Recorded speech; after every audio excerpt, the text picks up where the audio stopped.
In this video, I'll show you how to remove the screen lock on any Android phone, whether you are using a PIN, password or pattern. This quick guide will show you how to turn it off safely and easily. Let's get started.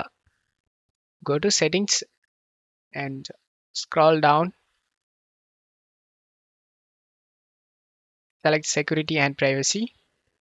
Scroll down and select device unlock and select screen lock. Type your mobile PIN and select next.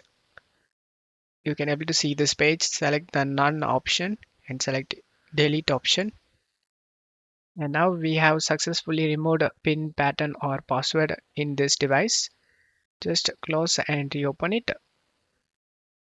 As you can see, it's went straight into the mobile. Now you don't need to put password anymore. Don't forget to leave a like, guys. Thank you.